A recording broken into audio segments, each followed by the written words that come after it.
Hi friends, James അക്കാഡമിയുടെ ഇന്നത്തെ video speaking sub ടെസ്റ്റിലാണ്. സ്പീക്കിങ്ങിൽ വളരെ നാച്ചുറലായിട്ട് നമ്മൾ സംസാരിക്കുമ്പോഴാണ് നമ്മുടെ സ്കോർ നന്നായിട്ട് കൂടുന്നത്. അങ്ങനെ നാച്ചുറലായിട്ട് സംസാരിക്കണമെങ്കിൽ നമ്മൾ സെർട്ടൻ ഫ്രേസസ് നമ്മുടെ ഡെയിലി പ്രാക്ടീസിൽ കൊണ്ടുവരണം. അപ്പോൾ അതിനു വേണ്ടിയിട്ട് നിങ്ങളെ ഹെൽപ്പ് ചെയ്യുന്ന ഒരു വീഡിയോ ആണ് ഇത്. OET റോൾ പ്ലേ കാർഡ്സിൽ വളരെ കോമൺ ആയിട്ട് കാണപ്പെടുന്ന അല്ലെങ്കിൽ റിപ്പീറ്റഡ് ആയിട്ട് കാണപ്പെടുന്ന കുറേ വേർബ്സ് ഉണ്ട്. ഈ വേർബ്സ് എങ്ങനെ എഫക്റ്റീവായിട്ട് നിങ്ങളുടെ കോൺവെർസേഷനിൽ കൊണ്ടുവരാൻ പറ്റും, അതിന് നമ്മൾ ഉപയോഗിക്കേണ്ട ചില ഫ്രേസസ് ഉണ്ട്. അങ്ങനെ കൊണ്ടുവരുവാണെങ്കിൽ അല്ലെങ്കിൽ ആ ഫ്രേസസ് യൂസ് ചെയ്തുകൊണ്ട് നമുക്ക് എങ്ങനെ നമ്മുടെ സ്പീക്കിംഗ് വളരെ നാച്ചുറലും എഫക്റ്റീവും ആക്കാം, അതാണ് ഇന്നത്തെ വീഡിയോ. അപ്പോൾ ഇന്ന് നമ്മൾ ഇവിടെ സെലക്ട് ചെയ്തേക്കുന്നത് നമ്മുടെ സ്പീക്കിംഗ് റോൾ പ്ലേ കാർഡ്സിൽ വളരെ കോമൺ ആയിട്ട് കാണപ്പെടുന്ന കുറേ വേർബ്സ് ആണ്. അതായത് find out, explain, reassure, empathise, advise, encourage, persuade and reinforce. അപ്പൊ ഈ മിക്ക വേർബ്സും നിങ്ങൾക്ക് വളരെ വളരെ ഫെമിലിയർ ആണ്. അപ്പൊ ഇങ്ങനെയുള്ള വേർബ്സ് ടാസ്ക് ആയിട്ട് നമുക്ക് തരുമ്പോൾ എങ്ങനെയാണ് നമ്മൾ ഒരു സ്റ്റേറ്റ്മെന്റ് ക്രിയേറ്റ് ചെയ്യേണ്ടത്, അല്ലെങ്കിൽ വളരെ നാച്ചുറൽ ആയിട്ട് നമുക്ക് ഈ പറയുന്ന സ്റ്റേറ്റ്മെന്റ് എങ്ങനെ സ്റ്റാർട്ട് ചെയ്യാം എന്നുള്ളതാണ് നമ്മൾ ഇന്നത്തെ വീഡിയോയിലൂടെ കാണാൻ വേണ്ടി പോകുന്നത്.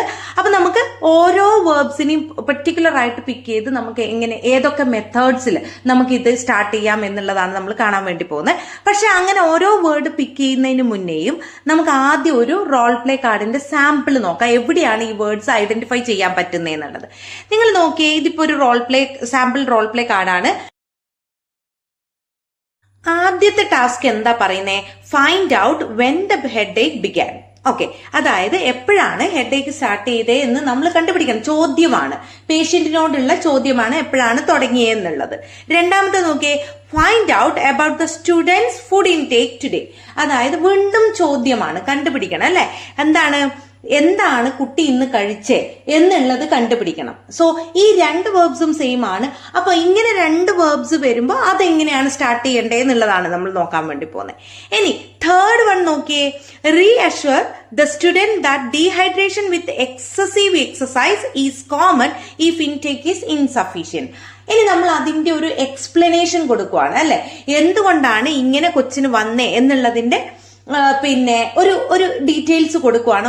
അല്ലെങ്കിൽ അത് കൊച്ചിനെ ഒന്നും പേടിക്കേണ്ട, ഇത് വളരെ കോമൺ ആണ് എന്ന് പറഞ്ഞ് കൊച്ചിനെ സമാധാനിപ്പിക്കുന്ന ഒരു ഏരിയ ആണ് അത്. ഇനി അടുത്തത് നോക്കിയേ, suggest that the student begins to eat or drink a small amount now and increase gradually. അതായത് ഇനി അത് നമ്മുടെ സജഷൻ ആണ്, നമ്മൾ ഒരു റെക്കമെൻഡേഷൻ കൊടുക്കുവാണ്, ഒരു ചെറിയ amount of food or water അല്ലെങ്കിൽ അത് കഴിക്കാം എന്നുള്ളത് നമ്മുടെ ഒരു സജഷൻ കൊടുക്കുവാണ്. ആൻഡ് ഫൈനലി എന്താണ്, encourage the student to see how she or feels in 2 hours and report back to you if the headache persists. അപ്പോൾ അടുത്തത് പറയുന്നത് വീണ്ടും കൊച്ചിനെ ഒന്നുകൂടി എൻകറേജ് ചെയ്യുക. അതായത് എങ്ങനെയാണ് ഇപ്പം ആ കൊച്ചു എങ്ങനെയാണ് ഇപ്പൊ ഫീൽ ചെയ്യുന്നത്, ഇനി നോക്ക്, ശ്രദ്ധിക്ക്. എന്നിട്ട് നിങ്ങൾക്ക് പറ്റുന്നില്ല എങ്കിൽ, എന്തെങ്കിലും ബുദ്ധിമുട്ടുണ്ടെങ്കിൽ ഒരു 2 hours നിങ്ങൾ വെയിറ്റ് ചെയ്ത് നോക്ക്. എന്നിട്ടും കുറയുന്നില്ല എങ്കിൽ എൻ്റെ അടുത്തോട്ട് വരൂ എന്ന് കൊച്ചിന് നമ്മൾ പറഞ്ഞ് മോട്ടിവേറ്റ് ചെയ്യിപ്പിക്കുന്ന അല്ലെങ്കിൽ കൊച്ചിനെ നമ്മൾ എൻകറേജ് ചെയ്യിപ്പിക്കുന്ന ഒരു സംഭവമാണ് ലാസ്റ്റ് ടാസ്ക് പറയുന്നത്. അപ്പൊ ഇത് 4 വേർബ്സും നമ്മൾ ചെയ്യുമ്പോഴും അത് ഓരോ രീതിയിലാണ് നമ്മുടെ സ്റ്റേറ്റ്മെന്റ് തുടങ്ങേണ്ടത്. അപ്പൊ ആ സ്റ്റേറ്റ്മെന്റ് എങ്ങനെ തുടങ്ങുന്നു എന്നുള്ളതിനെ കുറിച്ചുള്ള ഓരോ പോയിന്റ് ആണ്. ഇനി നമുക്ക് ഓരോ പോയിന്റ് എങ്ങനെ സ്റ്റാർട്ട് ചെയ്യണം എന്നുള്ളത് ഡിഫറെന്റ് ആയിട്ട് പഠിക്കാം. അപ്പൊ ആദ്യത്തെ വേർബിലോട്ട് പോവാം, that is find out. Find out എന്ന വേർബ് കാണുവാണെങ്കിൽ നമ്മൾ എങ്ങനെയാണ് സ്റ്റാർട്ട് ചെയ്യേണ്ടത്? അപ്പൊ find out the details of the patient's condition, ഇങ്ങനെ നമ്മൾ കണ്ടിട്ടുണ്ട് അല്ലെ. അങ്ങനെ വേണമെങ്കിൽ നമുക്ക് ഇങ്ങനെ സ്റ്റാർട്ട് ചെയ്യാം, could you please tell me a bit more about your condition എന്ന് വേണമെങ്കിൽ സ്റ്റാർട്ട് ചെയ്യാം. ചില സിറ്റുവേഷനിൽ നമ്മൾ ഇങ്ങനെ കണ്ടിട്ടുണ്ട്, find out the reason for patient's visit. അങ്ങനെയാണെങ്കിൽ may I know the reason behind your visit, ഇങ്ങനെ വേണമെങ്കിൽ ചോദിക്കാം. ഇങ്ങനെ 1-2 ഫ്രേസസ് നിങ്ങൾ പഠിച്ചു വെച്ചാൽ മതി, അധികം പഠിക്കുമ്പോൾ നിങ്ങൾ കൺഫ്യൂസ്ഡ് ആവും. അപ്പോൾ ഈ 2 സിറ്റുവേഷനിൽ നമുക്ക് ഫൈൻഡ് ഔട്ട് എന്ന വേർബ് ആണ് നിങ്ങൾക്ക് വരുന്നതെങ്കിൽ ഈ 2-ൽ ഏതെങ്കിലും ഒന്ന് വെച്ച് നിങ്ങൾക്ക് സ്റ്റാർട്ട് ചെയ്യാം, കൺഫ്യൂഷൻ വേണ്ട. ഇനി നമുക്ക് അടുത്ത വേർബിലോട്ട് പോവാം. Explain, A very common verb അല്ലെ. അപ്പോ എക്സ്പ്ലെയിൻ എന്ന വേർബാണ് നിങ്ങൾക്ക് അടുത്ത ടാസ്ക് ആയിട്ട് വരുന്നതെങ്കിൽ നമുക്ക് ഒന്നെങ്കിൽ ഇങ്ങനെ സ്റ്റാർട്ട് ചെയ്യാം. Let me tell you a bit more about your situation അല്ലെ യുവർ കണ്ടീഷൻ എന്ന് വേണമെങ്കിൽ, അതായത് explain the details of the patient's condition എന്നൊക്കെ നിങ്ങളുടെ ടാസ്കിൽ കാണുവാണെങ്കിൽ നിങ്ങൾക്ക് ഈ ഫസ്റ്റ് ഫ്രേസ് വെച്ച് പോവാം. ഇനി അല്ല എങ്കിൽ നിങ്ങൾക്ക് ലെറ്റ് മീ എക്സ്പ്ലെയിൻ എന്ന് പറഞ്ഞ് തന്നെ നിങ്ങൾക്ക് പോവാം. ഇനിയല്ല, ചില ടാസ്കുകളിൽ നിങ്ങൾക്ക് ഇങ്ങനെ കാണും, explain the importance of reducing the number of cigarette four example. അങ്ങനെ കാണുവാണെങ്കിൽ നിങ്ങൾക്ക് എന്ത് എഴുതാം, അത് അതുപോലെ സ്റ്റേറ്റ്മെന്റ് ആക്കാം. ഇങ്ങനെ പറയാം, it is very important that U consider reducing the number of cigarettes A day എന്ന് വേണമെങ്കിലും നിങ്ങൾക്ക് പറയാം. അപ്പൊ ഇത് 3 ഫ്രേസസും നിങ്ങൾക്ക് എക്സ്പ്ലെയിൻ എന്ന വേർബ് വന്നു കഴിഞ്ഞാൽ യൂസ് ചെയ്യാൻ പറ്റുന്നതാണ്. അപ്പൊ നമുക്ക് അടുത്ത വേർബിലേക്ക് പോകുന്നതിന് മുന്നേ ജെയിൻസ് അക്കാഡമിയിലെ OET ബാച്ചസിനെ കുറിച്ചൊന്ന് പറയാം. നമുക്ക് 3 ബാച്ചാണ് ഉള്ളത്, beginners batch, repeaters batch, exam takers batch. അപ്പം ബിഗിനേഴ്സ് ബാച്ച് എന്ന് പറയുമ്പോൾ പിന്നെ മൾട്ടിപ്പിൾ ടൈം എഴുതിയിട്ട് ഈവൻ C സ്കോർ ഒക്കെ കിട്ടിയവർക്കും ബിഗിനേഴ്സ് ബാച്ച് തന്നെയാണ് നമ്മൾ സജസ്റ്റ് ചെയ്യുന്നത്. അപ്പോൾ അടുത്ത നമ്മുടെ ബിഗിനേഴ്സ് ബാച്ച് സ്റ്റാർട്ട് ചെയ്യുന്നത് 12th August 2024 ആണ്. ഇപ്പോഴ് ബുക്കിംഗ് സ്റ്റാർട്ട് ചെയ്തിട്ടുണ്ട്. നിങ്ങൾക്ക് ആർക്കെങ്കിലും താല്പര്യം ഉണ്ടെങ്കിൽ ഈ സ്ലൈഡിൽ കാണുന്ന നമ്പറിൽ ഒന്ന് കോൺടാക്ട് ചെയ്യാം. അതുപോലെ നമ്മൾ 2 months റിപ്പീറ്റേഴ്സ് ബാച്ച് ഉണ്ട്. പിന്നെ എക്സാം ടേക്കേഴ്സിന് വേണ്ടി മാത്രമായിട്ട് ക്രാഷ് കോഴ്സും പ്രൊവൈഡ് ചെയ്യുന്നുണ്ട്. ഇതിനു പുറമെ ഇപ്പോൾ ഇൻഡിവിജ്വൽ മോഡ്യൂൾസിൽ ക്ലാസ് വേണ്ടവർക്ക്, ഇപ്പൊ റീഡിംഗ് ഡിഫിക്കൽട്ടി ആയിട്ടുള്ളവർക്ക് അല്ലെങ്കിൽ ലിസണിംഗ് മോഡ്യൂൾ ഡിഫിക്കൽട്ട് ആയിട്ടുള്ളവർക്ക് അങ്ങനെ ഇൻഡിവിജ്വൽ ക്ലാസ്സസും പ്രൊവൈഡ് ചെയ്യുന്നുണ്ട്. ഇതിനെല്ലാം വേണ്ടിയിട്ട് ഈ സ്ലൈഡിൽ കാണുന്ന നമ്പറിൽ ഒന്ന് കോൺടാക്ട് ചെയ്താൽ മതി കേട്ടോ. അപ്പൊ നമുക്കിനി അടുത്ത വേർബിലോട്ട് പോവാം, ദാറ്റ് ഈസ് അഡ്വൈസ്. അപ്പൊ അഡ്വൈസ് വളരെ കോമൺ ആയിട്ടുള്ള ഒരു വേർബാണ്, നിങ്ങൾക്ക് എല്ലാവർക്കും അറിയാം. അപ്പോൾ ആ അഡ്വൈസ് എന്നുള്ള വേർഡാണ് തുടങ്ങുന്നതെങ്കിൽ നിങ്ങൾക്ക് ഒന്നുകിൽ ഇങ്ങനെ സ്റ്റാർട്ട് ചെയ്യാം, it's a good idea to, ബാക്കി റിമൈനിങ് നിങ്ങളുടെ ടാസ്ക് ഫില്ല് ചെയ്തോളുക. അല്ലെങ്കിൽ മൈ അഡ്വൈസ് ഈസ് ദാറ്റ് എന്ന് പറഞ്ഞ് സ്റ്റാർട്ട് ചെയ്യാം. ഇനി ചില ടാസ്കിൽ നിങ്ങൾക്ക് കാണും, ഇപ്പൊ ഒരു lifestyle modification, patient acute ആസ്മയാണ്, പക്ഷേ he smokes a lot of cigarettes എന്ന് പറയുമ്പോൾ, അപ്പോൾ അങ്ങനെ വരുമ്പോൾ നമ്മൾ കുറച്ചും കൂടി അസേർട്ടീവ് ആവേണ്ടി വരും. അങ്ങനെ വരുന്നുണ്ടെങ്കിൽ നമുക്ക് ഇങ്ങനെ പറയാം, you should try to reduce the number of cigarettes. ഇങ്ങനെ വേണമെങ്കിലും നമുക്ക് അഡ്വൈസ് പിന്നെ എക്സ്പ്ലെയിൻ ചെയ്യാം അല്ലെ സ്റ്റാർട്ട് ചെയ്യാം. ഇനി അടുത്ത പോയിന്റ് വരുന്നത് സജസ്റ്റ് എന്നുള്ളതാണ്. സജഷൻ ഒരുപാട് കാര്യങ്ങളിൽ നിങ്ങൾ കേൾക്കാറുണ്ട്. അപ്പൊ നമുക്ക് സജസ്റ്റ് ഇന്ന് ഒരു ടാസ്ക് എന്ന് പറയുവാണെങ്കിൽ it might be a good idea to, അതായത് നമ്മൾ സജസ്റ്റ് ചെയ്യുന്നത് കൊണ്ടാണ് നമ്മൾ ഇങ്ങനെ ഒരു ഫ്രേസ് സ്റ്റാർട്ട് ചെയ്യുന്നത്. ഇനി അതല്ല എങ്കിൽ ഇറ്റ് വുഡ് ബി ബെറ്റർ, നമ്മൾ സജഷൻ പറയുമല്ലോ, it would be better if you could try to do this. മനസ്സിലായോ? ഇനി അതുമല്ല എങ്കിൽ ഐ സജസ്റ്റ് യു ടു എന്ന് ഡയറക്റ്റ് നമുക്ക് പറയാം, അല്ലെങ്കിൽ ഐ റെക്കമെൻഡ് യു ടു. ഇതിൽ ഏതെങ്കിലും ഒന്ന് നിങ്ങൾക്ക് കറക്റ്റായിട്ട് യൂസ് ചെയ്യാൻ വേണ്ടി പറ്റും. ഇനി അടുത്ത വേർബ് എന്ന് പറഞ്ഞാൽ റീഅഷ്യൂർ എന്നുള്ളതാണ്.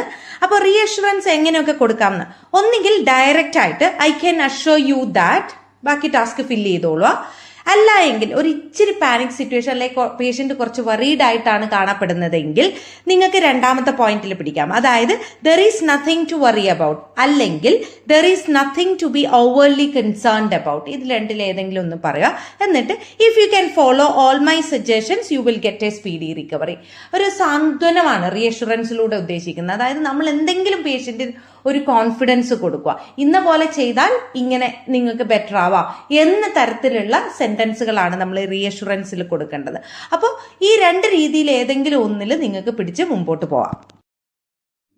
ഇനി നമുക്ക് അടുത്ത വേർഡ് നോക്കാം, that is empathise. So it is understandable that you are worried about in A condition but don't worry എന്ന രീതിയിൽ നിങ്ങൾക്കത് കണ്ടിന്യൂ ചെയ്യാം. ഇനി അടുത്തത് അങ്ങനെ വേണ്ട എങ്കിൽ I know this must be difficult, but with advanced technologies we can treat you well. അങ്ങനെ ഒരു പ്രോമിസിലേക്ക് പോവാം. അപ്പൊ എപ്പോഴും ഞാൻ പറയുന്ന മുമ്പേ ഉള്ള വീഡിയോസിൽ ഞാൻ പറഞ്ഞിട്ടുണ്ട്, എപ്പോഴും ഒരു നെഗറ്റീവ് സിറ്റുവേഷനെ ടാക്കിൾ ചെയ്യാൻ വേണ്ടി നിങ്ങൾ ഒരു പോസിറ്റീവ് സ്റ്റേറ്റ്മെന്റ് ഇപ്പുറത്ത് കരുതി. ഇനി അടുത്ത ഒരു വേർഡാണ് എൻകറേജ്. എൻകറേജ് എന്നുള്ളത് പിന്നെ നമുക്കൊന്നുകിൽ സ്റ്റേറ്റ്മെന്റ് ആയിട്ട് പറയാം അല്ലെ, it would be better if you can try like this എന്ന് തന്നെ പറയാം. അല്ല എങ്കിൽ അതൊരു ക്വസ്റ്റ്യൻ ഫോമാറ്റിലോട്ട് മാറ്റാൻ വേണ്ടി പറ്റും. അതായത് do you think U could try reducing the number of cigarettes, അതൊരു ക്വസ്റ്റ്യനിലേക്ക് പേഷ്യന്റിനെ എൻകറേജ് ചെയ്യാൻ വേണ്ടിയിട്ട് അങ്ങനെ വേണമെങ്കിലും നിങ്ങൾക്ക് ഇത് പറയാം. ക്വസ്റ്റ്യൻ ഫോമാറ്റിലേക്ക് ഉണ്ടാക്കുക. എൻകറേജ് എന്ന വേർഡ് കാണുവാണെങ്കിൽ do you think you can try to, ബാക്കി ടാസ്ക് ഫില്ല് ചെയ്യുക. അല്ലെങ്കിൽ സ്ട്രെയിറ്റ് അവേ അതൊരു സ്റ്റേറ്റ്മെന്റ് ആയിട്ട് it would be better if you can try to എന്ന് വേണമെങ്കിലും നിങ്ങൾക്ക് പറയാം. ഇനി അടുത്തത് റീഇൻഫോഴ്സ് പറഞ്ഞു കഴിഞ്ഞാൽ ഒന്നും കൂടി ഒന്ന് എംഫസൈസ് ചെയ്ത് പറയുക, പറഞ്ഞ കാര്യങ്ങൾ ഒന്നും കൂടി ഊന്നി പറയുക, അതാണ് റീഇൻഫോഴ്സ് എന്ന് പറയുന്നത്. സോ അത് നമുക്ക് ഇങ്ങനെ സ്റ്റാർട്ട് ചെയ്യാം. I know it might seem difficult but it is essential that. ഇങ്ങനെയുള്ള വേർഡ്സ് ആണ് നമ്മൾ അവിടെ ഉപയോഗിക്കുന്നത്. എസെൻഷ്യൽ, ക്രൂഷ്യൽ, ഇമ്പോർട്ടന്റ്, ഇങ്ങനെയുള്ള വേർഡ്സ് നിങ്ങൾക്ക് ഉപയോഗിക്കാം. അല്ലെങ്കിൽ it is very important that you have to follow a low fat diet, അങ്ങനെ വേണമെങ്കിൽ നിങ്ങൾക്ക് പറയാം. അപ്പോൾ ഇത് രണ്ടാണെങ്കിലും പിന്നെ റീഇൻഫോഴ്സ് ചെയ്യുന്ന വേർഡ് അവിടെ ഉണ്ടാവണം. ഒന്നുകിൽ എസെൻഷ്യൽ, അല്ലെങ്കിൽ പിന്നെ ഇമ്പോർട്ടന്റ്, അല്ലെങ്കിൽ ക്രൂഷ്യൽ എന്നൊക്കെ സ്ഥാപിക്കുന്ന വേർഡ്സ് അവിടെ ഉണ്ടാവുന്നത് വളരെ നല്ലതാണ് കേട്ടോ. ഓക്കെ, അടുത്ത വേർഡാണ് പെർസ്വേഡ് എന്ന് പറയുന്നത്. പെർസ്വേഡ് നിങ്ങൾക്ക് എല്ലാവർക്കും അറിയാം. ഒരാളെ ഒന്നും കൂടി മോട്ടിവേറ്റ് ചെയ്യുക, അല്ലെ ഒന്നും കൂടി ഇൻഡ്യൂസ് ചെയ്യുക, ഒന്നും കൂടി ഒരു മോട്ടിവേഷൻ കൊടുത്ത് അയാളെ വീണ്ടും അത് ചെയ്യിപ്പിക്കാൻ പ്രേരിപ്പിക്കുന്നതിനെയാണ് പെർസ്വേഡ് എന്ന് പറയുന്നത്. അപ്പം അങ്ങനെ ഒരു വേർഡാണ് നിങ്ങൾ കാണുന്നതെങ്കിൽ നിങ്ങൾക്ക് വേണമെങ്കിൽ സ്റ്റേറ്റ്മെന്റ് ഇങ്ങനെ സ്റ്റാർട്ട് ചെയ്യാം. I know it's hard but you really need to make some changes. Would you be willing to follow a low fat diet for example. അങ്ങനെ വേണമെങ്കിൽ നമുക്കൊരു ക്വസ്റ്റ്യൻ ഫോമാറ്റിലോട്ട് അതിനെ കൊണ്ടുപോകാം. നിങ്ങൾ റെഡിയാണോ ലോ ഫാറ്റ് ഡയറ്റ് ഫോളോ ചെയ്യാൻ റെഡിയാണോ എന്നുള്ളത്. അപ്പോൾ അങ്ങനെയല്ലെങ്കിൽ ഇതൊരു സ്റ്റേറ്റ്മെന്റ് ആയിട്ട് തന്നെ നമുക്ക് കൊണ്ടുപോവാം. എങ്ങനെയാണ്? I know it's hard but you really need to make some changes. So you may please follow a low fat diet that will reduce your overweight. വേണമെങ്കിൽ അങ്ങനെയും പറയാം. അപ്പൊ അതെന്തായി? സ്റ്റേറ്റ്മെന്റ് രൂപത്തിലായി നമ്മൾ അത് ക്രിയേറ്റ് ചെയ്തേക്കുന്നത്. അപ്പൊ ഈ രണ്ട് വിധത്തിൽ വേണമെങ്കിൽ അത് യൂസ് ചെയ്യാം. അപ്പോൾ ഇത്രയൊക്കെ വേർഡ്സ് ആണ് നമ്മൾ സാധാരണഗതിയിൽ നമ്മുടെ ക്യൂ കാർഡ്സിൽ കാണുന്നത്. സോ ഇത് മുഴുവൻ നമ്മൾ ആദ്യം കുറച്ച് നാൾ നമ്മൾ വേണമെങ്കിൽ എഴുതി പഠിക്കേണ്ടി വരും, അല്ലെങ്കിൽ ഇത് ഇങ്ങനെ പറഞ്ഞു പഠിക്കേണ്ടി വരും. പിന്നീട് അത് നിങ്ങളുടെ ഡെയിലി പ്രാക്ടീസിൽ വരുമ്പോഴത്തേക്ക് ഓട്ടോമാറ്റിക്കലി നിങ്ങളത് പഠിച്ചു പൊക്കോളും. അതിനകത്തൊരു പ്രത്യേക എഫേർട്ട് ഇടേണ്ടി വരില്ല. അപ്പൊ അതങ്ങ് നമ്മുടെ യൂഷ്വൽ ടോക്കിലേക്ക് കൊണ്ടുവരും, അത്രേ ഉള്ളൂ. അപ്പോൾ ഇതൊക്കെയാണ് പിന്നെ ഈ ഇന്നത്തെ വീഡിയോയിലുള്ളത്. അപ്പം നിങ്ങൾക്ക് ഞാൻ ചെയ്യുന്ന വീഡിയോസ് ഇഷ്ടമാകുന്നുണ്ടെങ്കിൽ സബ്സ്ക്രൈബ് ചെയ്യുക, അതുപോലെ നിങ്ങളുടെ ഫ്രണ്ട്സിലോട്ടും ഷെയർ ചെയ്ത് കൊടുക്കുക. പിന്നെ നമ്മുടെ ഫ്രീ വെബിനാർസ് എല്ലാ വീക്കിലും കണ്ടക്ട് ചെയ്യുന്നുണ്ട് ജെയിൻസ് അക്കാഡമി. അപ്പം നിങ്ങൾക്ക് അതിനകത്ത് ജോയിൻ ചെയ്യണമെന്ന് താല്പര്യം ഉണ്ടെങ്കിൽ നമ്മുടെ ഈ സ്ലൈഡിൽ കാണുന്ന നമ്പറിലൊന്ന് കോൺടാക്ട് ചെയ്താൽ മതി കേട്ടോ. Thank you so much.